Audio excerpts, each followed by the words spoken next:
Miarabantsika menakavy any tokantrano, miarabantsika koa maneran-tany satria efa maro be ianareo no manaraka ny fandaharana. Manao antsoavo aho eto, misy zavatra mampalahelo ny seho tamin'ireo asa nataonay sy nitanterahanay teny anivon'ireny faritra tena sahiran'ireny. Inona ny zava-misy ireo olona? Marary ny zanaky ny malagasy. Tratran'ity rano maloto indrindra fa nisy an'izay orana kely nandalo teto Antananarivo izay. Miakatra ny rano ary le rano maloto dia mahazo an'le zaza dia mandosy mivalana ny ankizy. Miatraika manaina tompoko ny loto miakatra any tokantrano, miatraika amin'ny ain'ny zaza, iny fa na ny olon-dehibe ary. Nanao asa izahay, nanalany reny rano reny.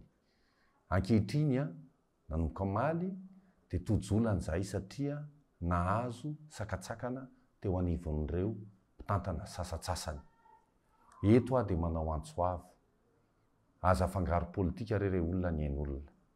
Andao avelao izahay hiasa. Marobe ny toerana azonareo hiasana ihany koa. Nahoana no hidiana ny asa tia nefa velesy tsy atao akory. Maro ny toerana ho aho. Raha tao Andranomanalina izay ny asa natany eto Madinika. Marobe ny toerana eto Antananarivo, sahirana ny olona ary manerana Madagasikara, sahirana amin'ity rano ity. Miditra any tokantrano ary miteraka aretina ary mety mahafaty zaza tompoko. Mba saino ihany fa malagasy samy malagasy sika. Avelao ny olona andimo tanànany. Izahay dia manampy fotsiny ihany an'ireo olona maniry andimo tanànany. Tsy fanomezana ny ataonay fa fanampiana an'ireo olona ireo. Avelao re tompoko izay hanampy azy. Fa mafy mahazo malagasy. Mafy samy marary zanaka. Mafy samy marary nefa tsy manana akory ny hoety manana hitsaboana tena.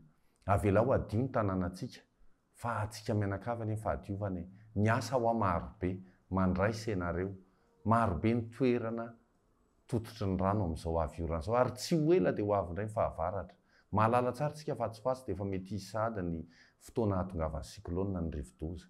Nahoana re no hifaninana amin'ny ratsy isika? Andao hifaninana amin'ny tsara. Andao hanao izay tsara vitantsika ho an'ny taranakitsika. Misaotra tompoko.